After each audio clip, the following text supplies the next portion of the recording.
Highway 111. Well, there's an existing access right now. Is that legal? Do you have, like, the previous owners has an encroachment permit already in place? Or? I don't know. I don't know the details on it, but there's an existing paved access from the paved keystone onto the property. So that's some of the things that we probably need to double check to make sure, because part of the encroachment permit will be for you guys to install commercial type of entrance. Right. Yeah, I haven't. That's just what I was told from the information from the right of way. But the entrances to the yard plan to be, or we do plan to have them off of Keystone, not directly off of 111, and those will be typical 20 to 24 foot wide with the required either gravel or grizzly plates, for tracking controls. So in this case, like you said, we are going to require a commercial type, so you might want to come into our office to discuss it if you want. Okay. Daniel, this is a temporary. This is going to be closed back down. Like you said, I don't know. Like you said, it's almost 8 months, so it's almost a year. So. Yeah, but we wouldn't want commercial driveways there after they're done. Well, that's something like you said. You need to talk to my direct supervisor. When they're done, when you're done, like you said, what it is. There would be no mitigation. It would be a condition. This can be debatable. Like you say, you can have an opportunity to. After this meeting, you can come in and talk to our supervisor. Okay. Yeah. If there's any issues. Yeah. The normal routine is the temporary driveways are created in accordance with whatever traffic requirements, and then after we're done, we take those out, refence, and there are no permanent driveways. All right. Thank you. I think the other issue, minor, I think that's one of the things that probably he needs to come in and discuss. And they said we can give you a copy. I don't know. I didn't see it in my packet. Yeah, I have it in mine, so you can have my copies. Okay. The same for both of them. So you can.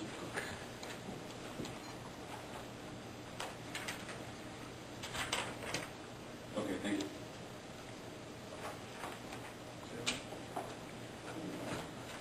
Either one of you gentlemen, whoever wants to.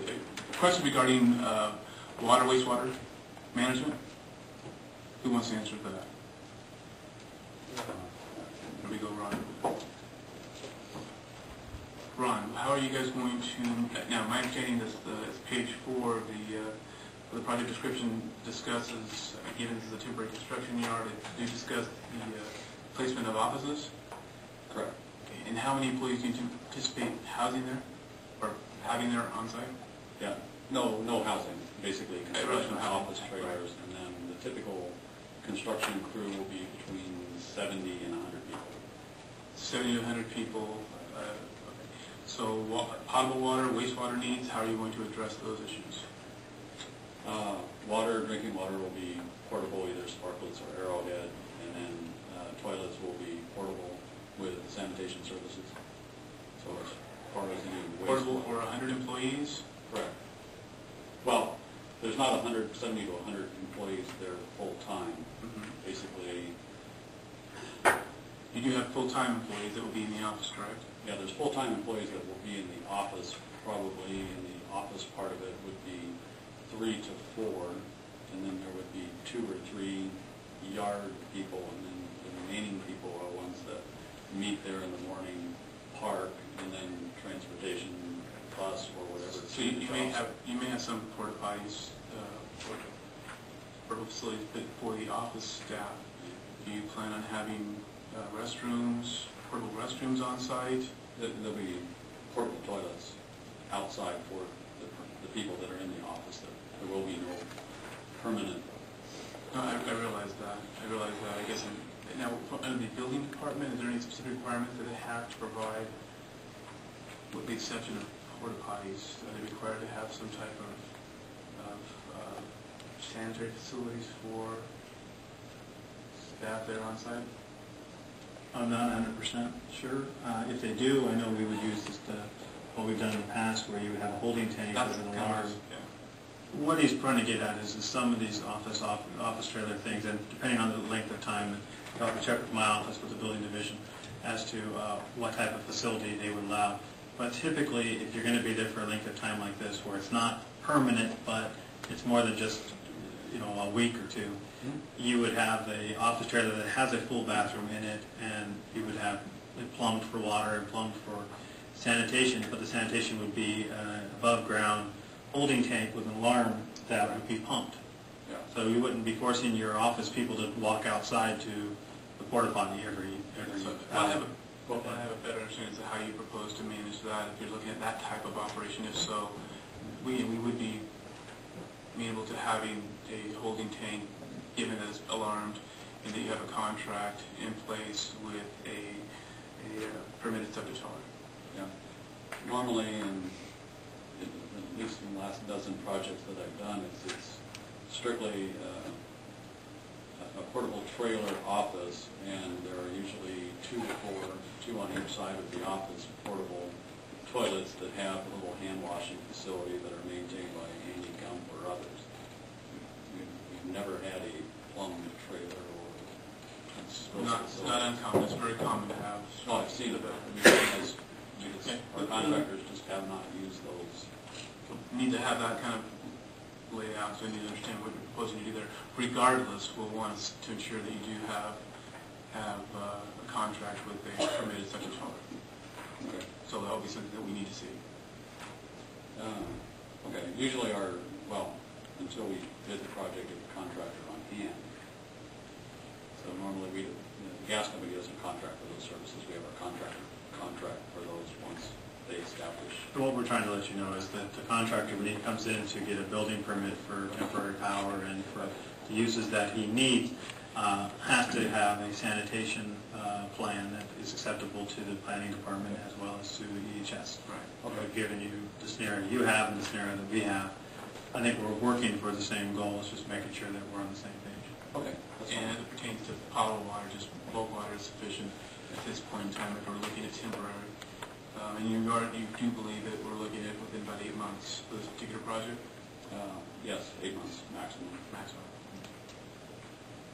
All right, that's all I have. Okay, I understand.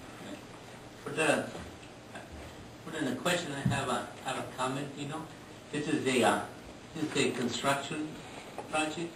For the construction phase of this project, I see that you're acknowledging on your application that initial study that you're going to comply with Reg 8, Regulation 800, Rule 800, and then the comment is that for the project. I'm not familiar with Rule 800, but go ahead.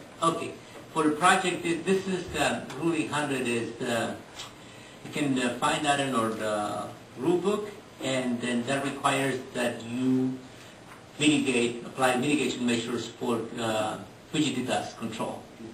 Okay, and then for the project this size, of this magnitude, you're gonna be required to develop and implement a dust control plan. Correct. Okay. And We've been working on that. you're working on it. In fact, we have a dust control plan. We'd like to see it today. We have it with us. Okay, you're not required to submit this plan for pre-approval by the district. However, that could be the advice, And then the only thing you're required is to keep a copy of this plan near to the construction site. On site. On site, yes. And then that was the comment. Okay. Thank you. I do have one more comment. Sorry about that. Hazardous materials. I would imagine being a storage yard, you're going to be storing either above ground fuels or above ground tanks fuels, cutting oils, waste oils, products, things of that nature. Question. Yes, they'll be stored above ground, small diesel storage tank.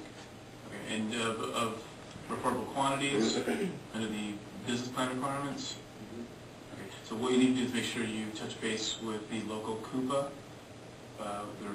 After the meeting, I'll give you their contact information, but you'll need to submit an application, submit a business plan, at least contact them to find out what yours would be subject to, since you would fall under the reporting requirements. Okay. Since you asked about the dust control plan, Here.